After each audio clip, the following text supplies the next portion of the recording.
Oke teman-teman, selamat datang di Metaforce Power Team Academy. Ya, tema malam ini kita akan membahas Metaforce Decentral Business dan Central Business. Dengan adanya materi malam ini ada beberapa perbedaan secara garis besar yang akan kita ungkapkan agar teman-teman bisa menyimpulkan bahwa Metaforce adalah sesuatu yang baru, benar-benar fresh, benar-benar mempunyai market yang luas, masih banyak orang yang belum tahu, masih banyak orang yang belum mengerti, sehingga ini adalah potensi besar kita sebagai pelaku bisnis di awal di Project Metaforce. Dalam hal ini pastinya tujuannya ada, akademi ini mempunyai tujuan yang cukup baik ya. Ini menumbuhkan pemahaman perbedaan sentral dan desentral di bisnis Metaforce. Teman-teman juga bisa melihat kelebihan dari bisnis sebelumnya untuk menambahkan keyakinan bahwa kita sedang mengembangkan sistem yang sangat kuat secara sistem dan teknologinya cukup hebat. Metaforce adalah proyek DeFi yang dengan sistem pemasaran yang belum pernah ada dalam sejarah bisnis pemasaran sebelumnya. Ini benar-benar belum pernah ada di dalam sejarah pengembangan network ya. Sebuah sistem dibuat untuk mengembangkan banyak proyek DeFi, banyak platform, banyak elemen. Yang pada umumnya suatu sistem hanya mengembangkan beberapa produk ya, tapi di sini kita mengembangkan dalam hal skala penuh semua yang berhubungan dengan DeFi project. Akademi yang telah kita luncurkan cukup banyak, teman-teman bisa mengulang di YouTube channelnya Power Team. Dan dalam hal ini kita akan melihat dari sisi sistemnya dulu, teman-teman. Kita sudah menjalankan central business cukup lama dan beberapa orang mungkin sudah puluhan tahun di dalam pengembangan bisnis sentral. Nah, tapi di sisi lain ada beberapa orang yang tidak melihat secara sistemnya apa yang sedang mereka lakukan selama puluhan tahun. Nah, di sini kita bisa melihat central business mempunyai sistem seperti ini pada umumnya ya, dengan pengembangannya. Nah, ini adalah binary system yang mempunyai sistem dua kaki, yang mana ini konsep ini adalah bina kiri dan bina kanan. Uang besarnya adalah di bonus pasangan. Nah, harapannya teman-teman bisa melihat pola ini. Pola ini berpotensi menjadikan sistem itu bubble ya, membentuk piramida sistem karena sistem ini berkelanjutan terus-menerus ke bawah dan pastinya menguntungkan orang atas. Nah, di sini kita bisa melihat bahwa central business yang menggunakan binary system itu pada intinya menguntungkan satu orang yang di atasnya ya, yaitu ownernya atau sistem intinya, yaitu perusahaannya atau owner tertentu. Kemudian selain dari itu kita juga kerap menjalankan atau mengembangkan bisnis sentral dengan pola sistem matahari ya, yang mana kita tertitik di satu, kemudian kita bisa merekrut sebanyak mungkin. Nah, tapi di sisi lain di sini tetap aturan mainnya adalah upland ya, tetap upland dan terus berkelanjutan, yang mana teman-teman bisa melihat potensi bonusnya biasanya di bonus sponsor yang cukup besar dan bonus kedalaman level. Dan pastinya di titik pertama adalah titiknya perusahaan, bahkan bukan hanya satu, terkadang ada banyak. Oke. Nah, selain dari itu juga teman-teman mungkin ya tanpa disadari ada yang menjalankan sistem trinary. Trinary ini adalah pengembangan dari binary, tapi di sisi lain tetap mempunyai unsur yang selalu tertuju ke atas, menguntungkan perusahaan, menguntungkan founder, orang yang paling pertama bergabung.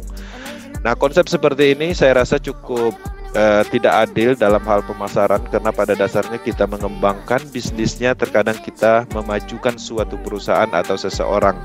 Nah, dalam hal ini keadilannya tidak ada, dalam hal tidak standar, tidak setara dengan pemasaran yang ada di lapangan. Nah, jadi kita bisa melihat pola yang kita jalankan saat ini. Metaforce menggunakan sistem yang sangat berbeda. Tidak ada kesamaan dengan sistem yang sudah ada, yaitu matrix system, sebuah penemuan oleh Lado Oktanikov. Dia menemukan logika pemasaran. Sebenarnya ini adalah logika pemasaran. Dalam hal ini adalah program smart contract. Program smart contract ini adalah sistem matrik untuk bisnis. Setiap orang yang memiliki sistem artinya dia mempunyai sistem seutuhnya untuk mengembangkan bisnisnya. Nah, menariknya sistem ini sebenarnya adalah produknya yang dipasarkan kembali. Secara logika, setiap orang yang membeli matrik S6 artinya dia mendapatkan 6 matrik kosong sekali beli. Dan dia bisa memasarkan sebanyak 6 kali. Dan ketika habis, otomatis membutuhkan 6 matrik berikutnya, itulah yang dimaksud dengan recycle. Matrik sistem yang selanjutnya ada namanya S3. Secara logika, kita membeli program tersebut dan kita mendapatkan 3 program untuk dijual, dipasarkan kembali. Nah, jadi logikanya hanya logika pemasaran. Kenapa logika pemasaran murni? Karena aliran bonusnya tidak terbagi. Nah, beda kasus di central business dalam sistem seperti ini, biasanya hasil dari pemasaran kita hanya mendapatkan 10%, 20%, itu namanya bonus sponsor.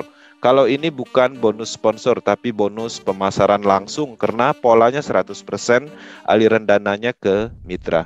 Nah, selain dari itu juga ada pengembangan matrik yang lebih rumit, ya, matrik berikutnya. Ini juga sistem baru yang belum pernah ada, yang terdiri dari 5 orbit 62 titik, di setiap titik ada 15%. Setiap orang yang memasarkan, dia akan mendapatkan 15% bonus matrik dan 10% bonus referral. Sisanya kemana? Sisanya tidak diberikan ke Lado Oktanikop, tapi dialirkan ke mitra yang lain.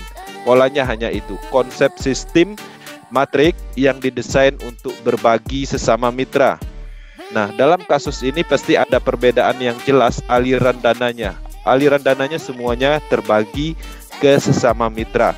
Di sini aliran dananya pastinya kita sedikit dan diberikan kepada rekening terpusat, yaitu perusahaan dan owner. Sistemnya seperti itu. Jadi sangat berbeda sekali dengan sistem yang dulu pernah kita jalankan dengan sistem yang sekarang kita jalankan. Sampai di sini harapannya bisa dipahami dalam hal sistem. Oke.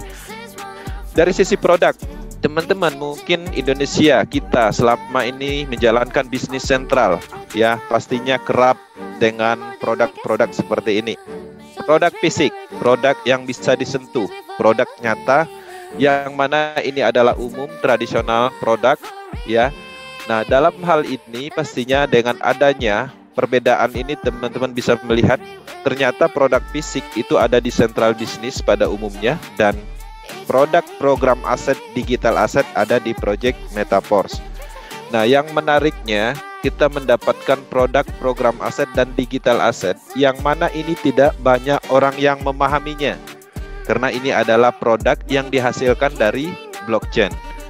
Nah, dalam hal ini pasti beberapa orang yang berpikiran negatif sulit dikembangkan karena produknya tidak familiar. Kita harus menyampaikan teknologinya, polanya, manfaatnya, dan lain-lain.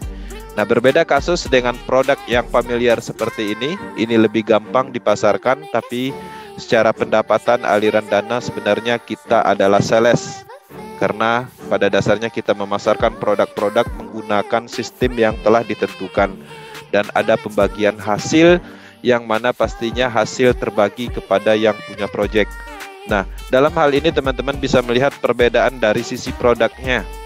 Metaforce mempunyai produk utamanya yaitu program aset, yaitu sistem bisnis tadi. Tekstil ada 12 level, Universe ada 9 level. Nah, ketika teman-teman memiliki produk utama berupa program ini, teman-teman bisa memasarkan dan distribusinya menggunakan smart contract. Selain dari itu juga ada produk-produk lain yang terhubung dengan program utamanya atau produk utamanya yaitu digital asset. Ya, DAI Stablecoin, alat transaksinya teman-teman akan dapatkan, kemudian ada token energi, ada Porscoin, ada NFT. Ini aset digital. Aset digital yang familiar seperti Bitcoin, Ethereum, itu namanya aset digital. Tidak bisa disentuh, tapi mempunyai nilai, mempunyai manfaat, mempunyai fungsi, membuat orang kaya, dan ada di seluruh dunia dan semua orang percaya. Itulah yang dimaksud dengan digital asset. Oke. Nah, secara radius, digital asset mempunyai kemampuan untuk menyentuh seluruh dunia, tapi produk fisik hanya menyentuh di beberapa negara, maksimal 3-4 negara, artinya tidak bisa mengglobal secara besar-besaran secara market, karena produk seperti ini membutuhkan yang namanya legalitas, ya, badan hukum dan segala macamnya, karena ada sentralnya. Nah, di Metaforce kita mempunyai kebebasan untuk memasarkan ini, semua orang bisa menuju ke market manapun. Ini menarik karena ada perbedaan dari sisi produknya. Oke, dalam hal produk teman-teman harus memahami betul ada perbedaan antara produk fisik dan digital asset. Oke, ini clear masalah perbedaan tentang produk. Nah, kemudian teman-teman juga bisa melihat dari perbedaan aliran dana. Oke. Nah, di sini kita melihat ada aliran dana yang di central business. Kalau kita pahami, itu dananya terpusat dan dikontrol. Orang-orang ini bergabung mengeluarkan uang, uangnya masuk dulu ke sini. Oke. Nah, ketika orang-orang ini mendapatkan bonus, pendapatan atau bonus yang mereka dapatkan nanti pusatnya dari sini, dikontrol, dibagikan dari ownernya. Nah, pada dasarnya bisnis seperti ini artinya ada pihak ketiga yang mengendalikan dana tersebut, ya. Nah, artinya di sini ada resiko karena ada dana di pihak ketiga. Oke, teman-teman bisa melihat ketika central bisnis pasti ada pengumpulan dananya. Nah, dalam hal mendapatkan bonus tetap kita meminta dalam hal pencairannya dan nanti akan di-approve dari pihak ketiganya. Nah, berbeda kasus dengan Metaverse. Metaverse, setiap pendapatan yang kita dapatkan distribusinya bersifat langsung, peer to peer, ya, menggunakan perjanjian dari kontrak pintar atau smart contract. Nah, dalam hal ini kita dibantu oleh teknologi blockchain yang namanya itu pengembangan dari smart contract. Nah, jadi ketika distribusi itu langsung peer to peer, artinya sebenarnya secara tidak langsung, secara logika ini adalah pemasaran langsung. Jual beli secara langsung tapi menggunakan oleh teknologi pengembangan dari smart contract. Nah, jadi secara aliran dana jelas bahwa di sini tidak ada unsur sentralnya atau dikumpulkan dulu. Misalnya seluruh orang yang bergabung di Metaverse dananya dikumpul dulu ke Lado. Bukan seperti itu. Ini konsepnya adalah distribusi langsung, terdesentralisasi sepenuhnya. Kalau di sini iya, ketika semua orang yang bergabung di central business, pasti dana secara keseluruhan, dana-dana orang yang bergabung tadi pasti tertuju ke sini dulu. Baru nanti dari sini sisanya beberapa persennya dibagikan lagi, dialirkan lagi. Polanya hanya itu. Nah, jadi ada kontrol dan ada pihak ketiga yang mengendalikan dana tersebut. Secara dana jelas bahwa ada perbedaan yang cukup jauh. Nah, kemudian dari sisi teknologi, data, dan sistem. Central business itu adalah sistem atau data itu berada di server terpusat. Ya, proxy servernya terpusat, bisa ditargetkan, bisa diambil alih oleh siapapun yang mempunyai kekuasaan. Atau mungkin bisa diambil alih oleh orang-orang yang kapasitas secara ilmunya cukup baik seperti hacker, bisa menyerang dan mengambil alih dan mematikan, memindahkan, dan macam-macam. Nah, kenapa? Karena ada target titik servernya yang bisa diambil alih atau dikendalikan. Nah, ini berbeda sekali dengan sistem yang ada di Metaverse. Metaverse itu sifat datanya adalah menyebar. Sistem Metaverse atau data Metaverse ada di jaringan Polygon blockchain. Ya, ada di seluruh jaringan internet non komputer seluruh dunia. Jadi sangat tidak mungkin untuk dimatikan, diambil alihkan atau diubah oleh sekelompok orang atau orang-orang tertentu. Karena ketika ingin menguasai, ya, mengambil alih data dan sistem Metaverse, maka dia harus menguasai 50% kalkulasi non komputer seluruh dunia. Jadi sangat tidak memungkinkan. Nah, hal seperti itulah keamanan yang kita lihat teknologi data dan sistem cukup jauh perbedaannya. Nah, ini kan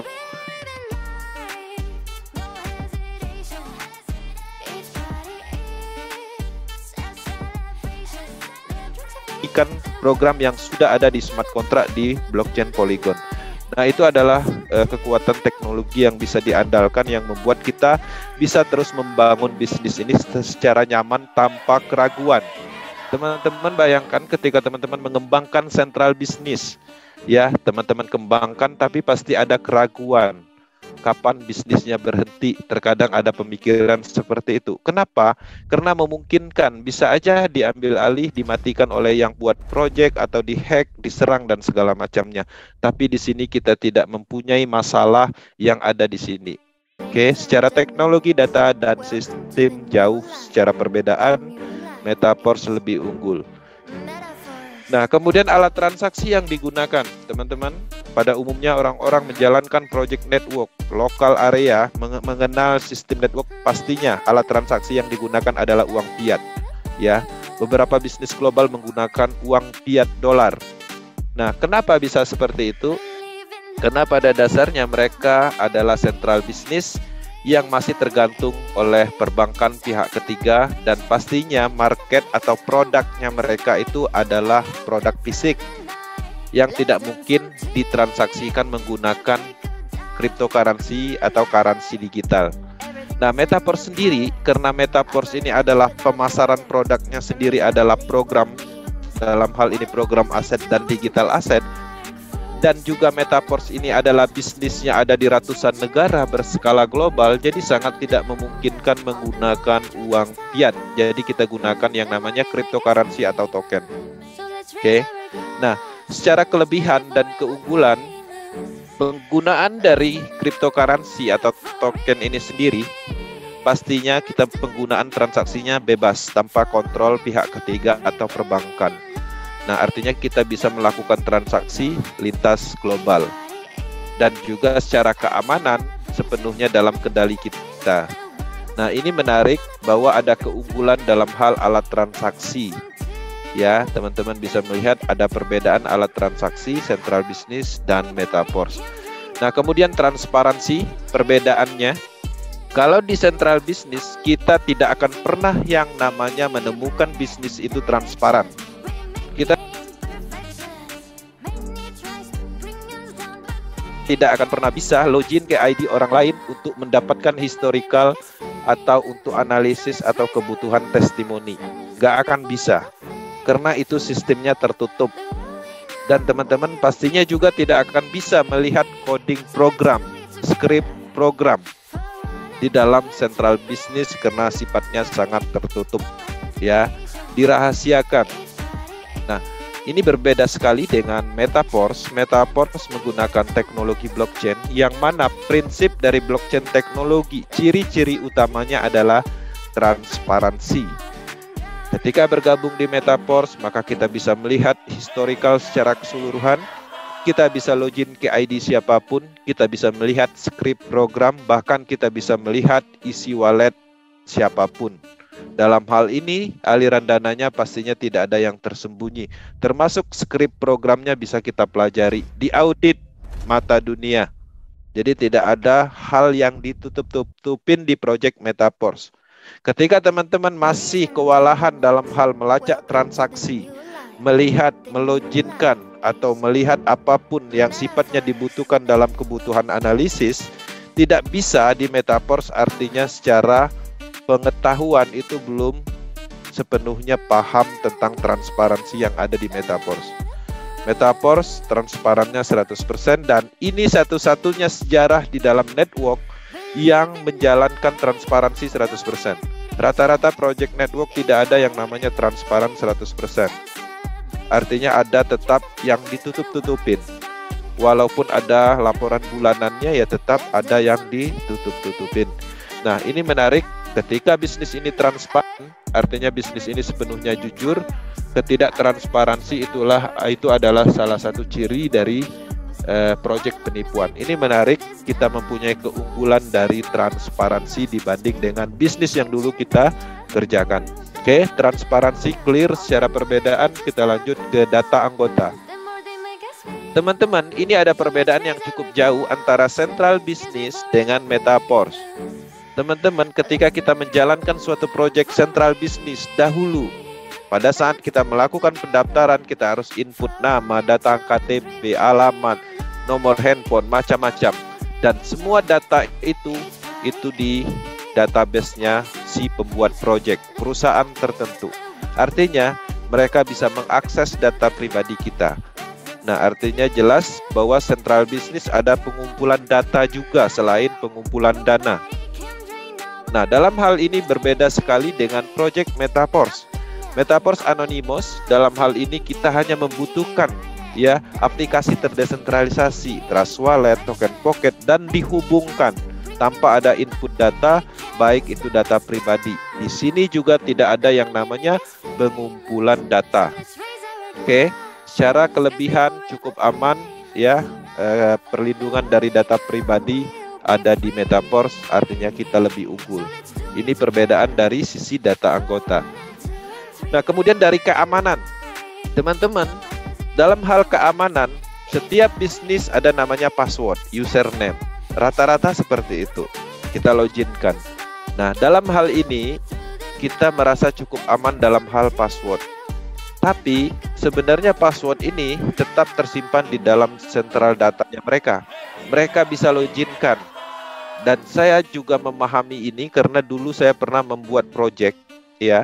Dan kita memprogramkan sebuah sistem username, password itu kita punya selaku kita yang membuat project, walaupun itu rahasia. Artinya akses login ke akun kita itu bukan pribadi, tapi bisa diakses oleh perusahaan atau yang membuat project. Nah, dari sisi keamanan ini tidak ada sama sekali. Oke, ini berbeda sekali dengan Project Metaforce. Pada saat teman-teman ingin bergabung di Project Metaforce, teman-teman harus tahap awal membuat wallet dulu. Pada saat membuat wallet, disitulah terkandung yang namanya private key atau kunci pribadi. Private key, kunci pribadi itu bukan dibuat oleh seseorang, tapi dibuat oleh algoritma program yang ada di blockchain. Ya, dia meng-create beberapa deretan angka. Dan itu hanya kita yang tahu. Kalau itu hilang, satu orang pun di dunia ini tidak akan pernah bisa membobol private key atau kunci pribadi. Artinya secara keamanan sepenuhnya kita yang satu-satunya tahu dari sisi keamanannya. Kalau seandainya ini terjadi kehilangan saldo, kehilangan akses, pastinya itu adalah kelalaian pribadi. Ya, dalam hal ini sebenarnya cukup kuat secara keamanan. Nah, dalam hal keamanan pastinya Metaforce cukup unggul karena aksesnya hanya kita sendiri yang tahu. Kecuali kita berikan kepada istri, teman untuk mengetahuinya, mungkin secara keamanan baru terbagi. Tapi pada tahap pendaftaran, pada tahap create itu cukup aman karena hanya kita yang tahu, dan itulah kelebihan dari Project Metaforce. Dari sisi keamanan kita unggul, ya teman-teman bisa melihat perbedaannya. Nah, kemudian di sini distribusi hasil pengembangan dan penjualan. Teman-teman, di dalam pengembangan bisnis pada umumnya kita menjual produk, paket investasi, aliran distribusi dana ke mitra itu hanya 5%, 10%, 15%, 20%. Anggaplah 20% yang terbagi, 15% bonus sponsor misalnya, 5%-nya dialokasikan untuk reward atau bonus pasangannya. Nah, sisa-sisanya ini kemana? Semuanya dana ini diambil oleh yang buat project. Nah, bisa disimpulkan artinya kita dimanfaatkan, kita memasarkan produk, memasarkan paket-paket investasi. Tapi sebenarnya dananya dikuasai oleh perusahaan, owner tertentu. Nah, bisa dikategorikan bahwa kita bisnis jaringan, tapi kita sebenarnya adalah sales. Sales memasarkan produknya mereka dan kita dapat fee, bahasanya seperti itu. Tapi menggunakan sistem. Sistemnya apa? Binary, trinary. Nah, polanya seperti itu. Nah, di sini ada perbedaan yang cukup jauh karena Metaforce adalah pemasaran juga dan Central Business adalah pemasaran juga.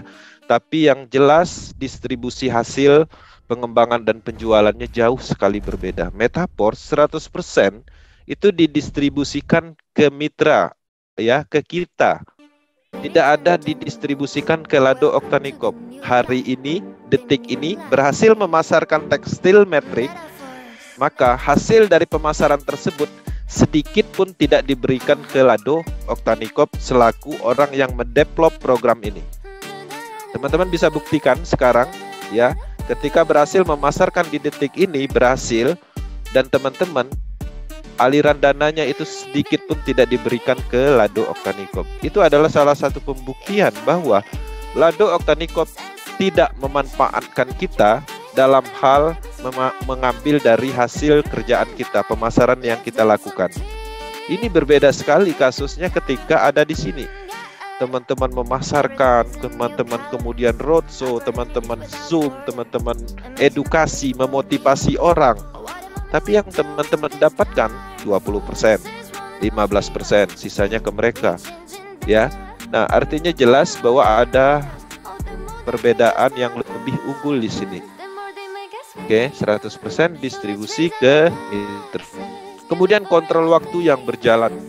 Teman-teman sentral bisnis itu tergantung dari kekuasaan atau yurisdikasi.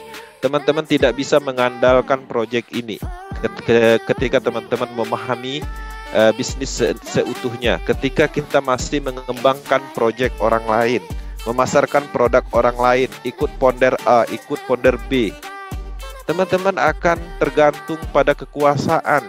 Yang buat proyek itu adalah kekuasaan, IT program itu adalah kekuasaan, yurisdikasi tertentu itu adalah kekuasaan. Mereka yang menentukan nasib umur dari proyek bisnis itu. Artinya jelas bahwa di sini tidak bisa kita menerapkan komit, konsisten, tidak bisa, silang. Kita mau konsisten di sini, mau komit di sini, selamanya ingin menjalankan bisnis ini. Kalau sistemnya dimatikan oleh pemerintah, kita mau apa? Dimatikan oleh yang buat proyek, apakah kita masih mau komit ketika aksesnya tidak bisa lagi? Sangat tidak memungkinkan untuk penerapan komitmen dan konsisten di sini, di sentral bisnis. Ini berbeda sekali dengan proyek sekarang yang kita kerjakan. Proyek hebat ini, Metaforce. Selama internet ada, teman-teman bangun bisnis ini dari sekarang, pasarkan dari sekarang, bentuk tim dari sekarang, kembangkan bisnis ini, maka hasilnya itu selamanya. Teman-teman bisa terus mengembangkan, menjalankan, dan pada akhirnya bisnisnya dalam kendali. Ya, timnya menyebar di seluruh dunia. Ya, tim pemasarannya ada di mana-mana. Maka ini akan terus ada. Komitmen konsisten bisa diterapkan di proyek ini karena dia selalu ada.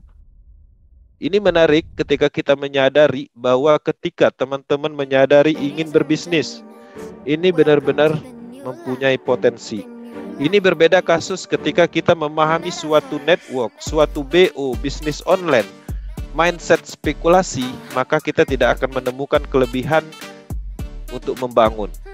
Ya, mindset judi, yang mana orang-orang rata-rata di Indonesia, leader-leader yang ada di Indonesia, mereka mengambil momentum di awal, dapat uang, ya, 2 bulan mereka cabut, tinggalkan tim mereka, tidak diedukasi, dan setelah 4 bulan sistemnya berhenti.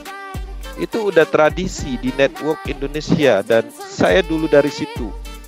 Kita ambil proyek-proyek baru, ambil manfaat, momentumnya. Ya, kita dapat uang dari perusahaannya, dari hal uang supportnya. Tapi kita merugikan ribuan orang yang mengikuti kita, yang percaya kita. Yang mana kita udah tahu bahwa jalan ceritanya pasti berhenti. Tapi di sini teman-teman, ya, terapkanlah komitmen dan konsisten, itu bisa. Ya, kembangkan bisnisnya, orang bergabung, orang percaya sama kita, edukasi, ya. Orang percaya sama kita, kita beri pemahaman, kita beri strategi pemasarannya. Dia bertanya, kita jawab, dan akan terjadi partner, mitra bisnis, business to business. Standarnya adalah statusnya sama. Tidak ada unsur antara ponder dan pengikut, ya, owner dan pengikut. Nah, jadi dalam hal ini kita mempunyai standar partner yang mana sama-sama mengerjakan bisnis. Matrik kita sama, harganya pun sama. Saya memasarkan bisnis, saya dapat. Ketika teman-teman memasarkan, teman-teman akan dapat lebih. Polanya hanya itu. Dalam hal pemasaran di Project Metaforce, setiap orang yang melakukan pemasaran itu adalah haknya. Terkecuali di sisi lain dia ada di titik tertentu dalam hal perjanjian smart kontraknya. Misalnya recycle. Recycle itu artinya kan membeli ulang. Kalau membeli ulang secara aturan di logika bisnis umum aja, ya kita harus membeli kembali. Nah, ini sudah diatur perjanjiannya dalam smart kontrak. Nah, artinya jelas bahwa Metaverse adalah pemasaran untuk masing-masing orang, karena tidak ada kesenjangan. Dalam hal ini setaranya sama. S6 semua programnya itu semua orang yang membeli S6 bentuknya sama. Ada 6 matrik kosong. S3 juga seperti itu. Universe setiap orang itu matriknya, titik kosongnya, potensinya ada 62 titik. Itu tidak ada perbedaan antara saya dan teman-teman. Jadi sama kita di sini. Ini berbeda kasus dengan konsep ini.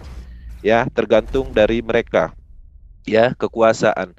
Nah, dari sisi kontrol waktu berjalan, potensi untuk penerapan komitmen dan konsisten, Metaverse masih unggul. Oke. Kemudian under control. Teman-teman, di dalam bisnis, central bisnis itu ada yang mengontrol, baik sistem, baik dana, baik data. Ada owner, admin, perusahaan yang mempunyai akses semua itu, yang mengatur, yang menerapkan. Ketika kita menjalankan bisnis central bisnis, ya, kemudian ada di sisi lain kita mendapatkan banyak bonus dan kira-kira perusahaan terbebani, maka dia akun kita akan di-ban, dihilangkan aksesnya dengan alasan bermacam-macam. Bahkan ada indikasi di hacker, tapi yang hacker adalah IT dari perusahaan tersebut di akun kita. Nah, merusak, ya, kita dirusak karena mereka ingin melemahkan, karena semua aturan ada di mereka, sistem dikendalikan, akun bisa diloginkan, dana dipegang, semuanya dikontrol. Artinya ketika mereka mengontrol, suka-suka mereka mau membuat aturan. Kita tidak mendapatkan kebebasan, kita tidak mendapatkan sistem seutuhnya. Di sini kita menemukan masalah itu di central business selama ini. Metaverse, teman-teman bisa lihat ketika teman-teman mempunyai sistem, ya, mengaktifkan S6 Universe, sistem itu sepenuhnya milik kita. Ya, tidak ada intervensi, tidak ada sistemnya bisa diganti-ganti, ya, jaringannya dipindah, akunnya dimatikan, di-banned, gak bisa. Sepenuhnya kita yang memegang kendali. Tidak ada yang namanya aturan-aturan yang aneh-aneh yang merugikan dari kita, yang merugikan kita sebagai pelaku bisnisnya. Benar-benar kita mendapatkan suatu kebebasan, independent business owner, bisnis yang mandiri. Ya, kita menemukan kebebasan di Metaverse.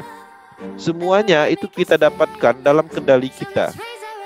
Ya, kita dapat aset, bagaimana caranya kita bisa mendapatkan uang, mengembangkannya.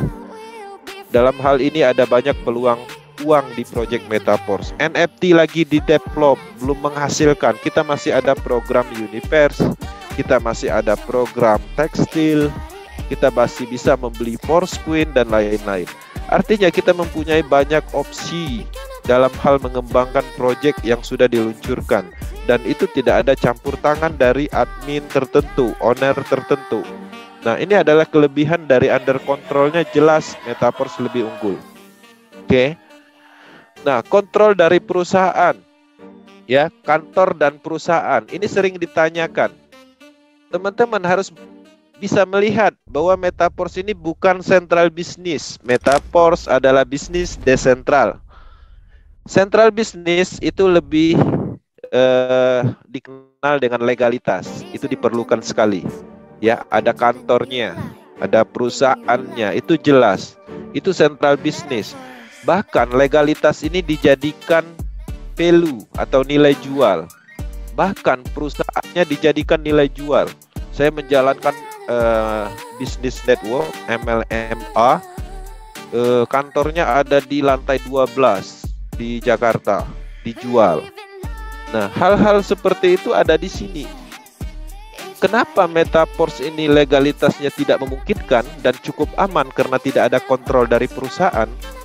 Untuk menciptakan legalitas itu ada syarat yang harus dilakukan. Pertama, ada pengumpulan dananya, ada produk realnya yang harus di audit, ya, ada badan usahanya atau ownernya. Nah, ada struktur manajemennya. Nah, dalam hal ini tidak ada di project Metaverse karena sentralnya aja nggak ada, orangnya aja nggak ada, yang mengendalikannya aja nggak ada.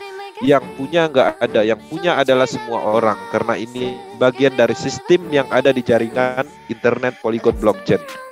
Semuanya tersebar di situ, bebas, tersedia untuk tanpa ada unsur sentralnya. Jadi sangat tidak memungkinkan Metaverse dilegalitaskan. Ketika legalitasnya nggak ada, bahkan ini menjadikan bisnis ini cukup aman. Karena kenapa? Pada dasarnya banyak kasus bisnis network yang ada legalitasnya itu adalah banyak memakan korban selama ini. Ada MLM, ada BO investasi yang mempunyai legalitas yang cukup kuat. Legalitasnya perusahaannya 15 tahun sudah berdiri. Ternyata legalitas tersebut dipakai karena perusahaannya mau pilot misalnya. Nah, jadi tidak ada yang abadi dalam pengembangan bisnis selama ini yang kita temukan. Karena saya secara pribadi cukup lama menjalankan bisnis sentral ini, dan legalitas seperti apa yang belum saya temukan. Bahkan legalitas yang menggunakan badan hukum, materai dan segala macam, dan itu tidak ada kekuatan hukumnya pun saya tahu. Jadi tidak ada unsur yang dibanggakan ketika kita memahami dan kita sudah menjalankannya. Nah, sekarang kita menemukan suatu proyek, yang mana proyek itu adalah bagian dari teknologi yang sudah teruji, yang tidak memerlukan yang namanya unsur sentral, yang tidak memungkinkan untuk membuat legalitas. Jadi Metaverse unggul dari sisi ketahanan dalam hal legalitas, itu tidak diperlukan, perusahaan tidak diperlukan. Oke. Nah, kemudian sistem distribusi dalam hal konsep, ya, konsep distribusi dalam hal ini di konsep central business pada umumnya itu withdrawal method, ya, withdrawal. Kalau bisnis itu masih ada tombol withdrawalnya, itu pasti sentral, walaupun katanya bisnisnya desentralisasi. Katanya aja desentralisasi. Karena kalau masih ada withdrawnya, pasti itu ada kontrol, approval dari admin, owner atau perusahaan tertentu. Konsep yang terdesentralisasi sepenuhnya itu tidak ada unsur yang namanya withdraw. Itu harus dicatat. Ya, semua project DeFi itu tidak ada sistem yang melakukan penarikan dalam hal withdraw yang approve admin. Artinya kalau approve admin itu uangnya ada di mereka, nanti kita klik withdraw, mereka yang konfirmasi. Nah, artinya sistem seperti ini masih menggunakan manual konfirmasi pihak ketiga. Nah, di dalam project desentralisasi ada konsep withdrawal, tapi itu adalah smart contract dan bisa dicek secara transparansinya. Nah, beberapa kasus di DeFi project sekarang ada penerapan withdrawal, tapi itu murni adalah bagian dari pengembangan algoritma. Nah, Metaverse itu tidak ada proses seperti itu. Ketika teman memasarkan, matrik sistemnya menghasilkan di detik ini, detik itu juga ke handphone, di walletnya masing-masing. Kalau udah masuk handphone, wallet masing-masing artinya udah sah punya kita. Polanya hanya itu. Jadi tidak ada penarikan dalam hal klik withdraw, di-approve oleh adminnya setuju baru kirim dana. Bukan. Metaverse konsep sistem yaitu smart contract program, ya, otomatis tanpa ada withdrawal, jadi instan. Nah, jadi ini adalah salah satu keunggulan, ya, artinya kita bisa langsung menikmati hasil dari kerja keras kita. Berbeda kalau konsep sentral, bonusnya terkumpul dulu di dalam satu akun, ya, kemudian kita ingin jadikan rupiah, kita klik withdrawal, iya kalau di-approve. Kalau adminnya mau bayar, karena ada konfirmasi approval dulu. Nah, dalam hal ini kita unggul dari sisi distribusi sistem konsepnya. Oke, teman-teman bisa memahami perbedaannya. Nah, itu adalah bagian dari perbedaan garis besar, dan ada banyak perbedaan hal-hal kecil lainnya. Yang terpenting kita memahami unsur dasarnya, perbedaan antara central business dan bisnis yang sekarang kita kerjakan. Nah, dari kesimpulan dari perbedaan yang sudah dijelaskan, ternyata Metaverse lebih unggul. Artinya, kita cukup yakin proyek ini adalah proyek yang benar. Proyek yang mempunyai unsur kelebihan lebih berlipat-lipat dari yang bisnis yang dulu pernah kita kerjakan. Oke. Nah, itu adalah bagian dari materi malam ini, dan selanjutnya untuk informasi terbaru dari news official dalam minggu ini. Teman-teman, sebagai informasi bahwa kontes video yang hadiahnya cukup besar itu sudah terjadi kontes maraton dan sudah ditutup di tanggal 20 kemarin. Oke. Nah, untuk yang sudah mengirim video nanti akan ada informasi siapa pemenangnya. Ya, teman-teman, nanti ada informasi pemenangnya siapa dan mudah-mudahan kita masuk dalam kategori mendapatkan uang dari sisi kontes ini. Ya, hadiah pertamanya itu cukup besar, 150 juta, $10.000. Hadiah keduanya 75 juta dan ada 52 sama 20 hadiah kecil-kecilnya. Mudah-mudahan kita dapat karena ada kemungkinan banyak potensi. Walaupun nggak dapat hadiah nomor 1, minimum dapat 2, 3 atau yang lainnya. Nah, dalam hal ini akan ada informasi lebih lanjut siapa pemenangnya, nanti ditunggu informasi berikutnya. Nah, sekarang teman-teman bisa mempersiapkan diri untuk masuk di dalam kontes maraton. Ya, kontes yang kedua. Kalau ini lebih ke video animasi promosi. Kalau ini lebih ke blogger atau menjelaskan, ya teman-teman bisa berkreativitas menggunakan alat, tool atau apapun lokasi di sini di kontes yang kedua, ya menjelaskan marketing plan universe, menjelaskan potensi Force Queen NFT dengan kamera atau kapasitas yang lebih baik misalnya. Teman-teman buat sebagus mungkin dan bisa mengikuti kontes yang kedua, dan ini juga hadiahnya luar biasa, akan diumumkan secepatnya. Oke, itu informasi dari kontes yang keduanya. Dan kontes ini akan terus ada. Kenapa ini kontes diperlukan? Inilah kehebatan dari Metaverse. Metaverse mempunyai pola pengembangan yang konsepnya adalah terdesentralisasi, bisa dibilang seperti itu. Karena pada dasarnya properti dibentuk bersama-sama dan bisa digunakan oleh siapapun untuk promosi. Promosi, edukasi, motivasi, dan lain-lain. Bebas kita gunakan. Nah, dalam hal ini pastinya teman-teman bisa memahami bahwa kita tidak akan pernah yang namanya kekurangan dalam hal promosi. Kekuatan dari pemasaran itu adalah promosi.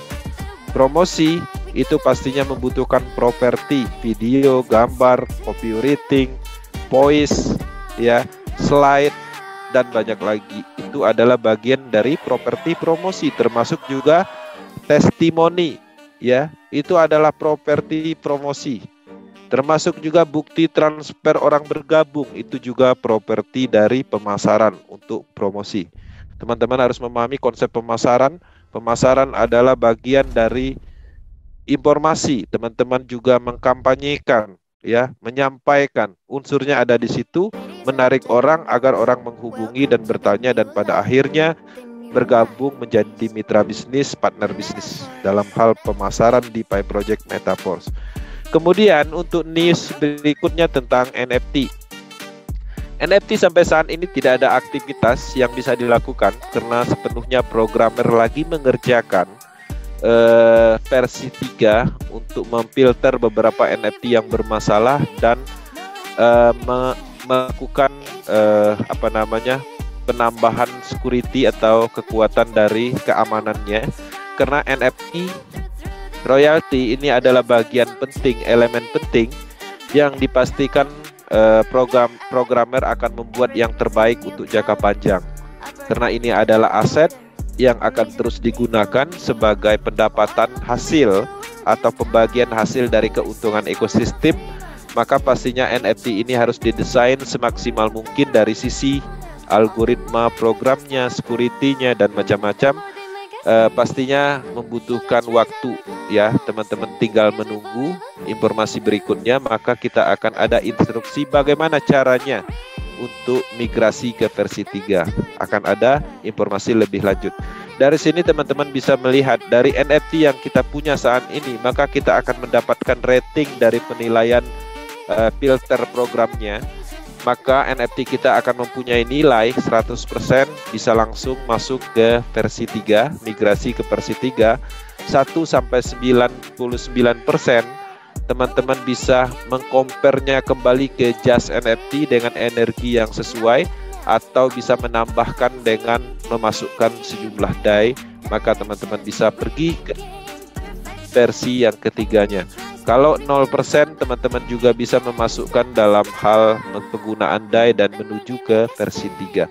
Maka di sini tidak ada yang dirugikan, filter algoritma programnya akan berfungsi, akan mendeteksi dalam hal keamanan dari NFT yang teman-teman punya nantinya, maka ada rating ya. Dan harapannya kita yang sudah mempunyai NFT mendapatkan rating yang 100%. Semoga dalam waktu dekat kita mendapatkan informasi tentang NFT, karena berdasarkan informasi seharusnya ada pengumuman malam ini, kita lihat nanti. Tergantung dari programmernya, ketika mereka menyatakan semua tes uji cobanya berhasil, maka akan ada informasi lebih lanjut tentang migrasi versi 3. Tapi poinnya jangan ada aktivitas di NFT karena saat ini programnya memang lagi di develop. Oke. Kemudian update Forsqueen. Sebagai informasi, Forsqueen sudah memasuki distribusi 29%.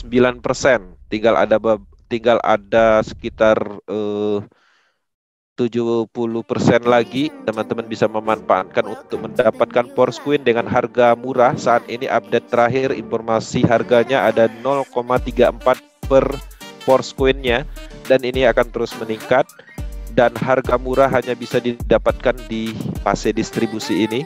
Ketika dimarketkan, banyak analisis menyatakan ini adalah potensi harganya akan tinggi, dan harapannya teman-teman bisa memanfaatkan peluang distribusi ini. Total yang sudah distribusikan ada 136 juta lebih ya. Total supply dari keseluruhan 468 juta ya. 80% didistribusikan melalui program e-Universe. 20% sisanya dari total supply itu dialokasikan, didistribusikan dari TR token dan beberapa program lainnya termasuk Metaverse nantinya. Oke, ini adalah informasi untuk Forsqueen. Di sini teman-teman bisa melihat satu DAI stablecoin kita keluarkan, kita mendapatkan 2,88 Meta Forsqueen. Ya, jadi ada kursnya di sini, dan ini akan berjalan seiring open block ya, open block yang terbuka pada saat microblognya terus berjalan, dan pada akhirnya nanti harga terakhir itu di $0,9 sebelum dimarketkan blok terakhir. Oke teman-teman, kita selesaikan materi malam ini dan kita akan lanjut ke sesi tanya jawabnya. Kami Power Team Indonesia sangat komitmen dan konsisten mengembangkan proyek ini. Unsur kita adalah manfaat dan ingin memberikan suatu hal baru ya, peluang baru, yang mana kita meyakini bahwa proyek ini akan menjadi sejarah dalam pengembangan DeFi proyek terbesar di dunia, karena banyak sekali platform atau elemen-elemen yang dikembangkan di dalam ekosistem ini. Mungkin saat ini belum ada aktivitas yang begitu menarik, hanya memasarkan program, tapi teman-teman ketika ekosistem ini tumbuh, maka ini akan menjadi perhatian dunia, dan ini akan menjadi sejarah kita. Yang ada malam ini adalah orang-orang pertama di dalam mengembangkan proyek ini. Kita ikut dalam sejarah pengembangan ini. Nah, semoga apa yang kita harapkan berjalan lancar, dan pastinya kita akan terus berlanjut mendapatkan manfaat dari bisnis ini. Ada banyak hal manfaat, selain dapat uang, kita juga dapat akademi tentang blockchain, mindset tentang bisnis, ilmu-ilmu lain tentang pemasaran, teman, relasi, yang pastinya kita berpikir positif, tidak lagi berpikir spekulasi, mindset judi, kita rubah semua dengan platform ini.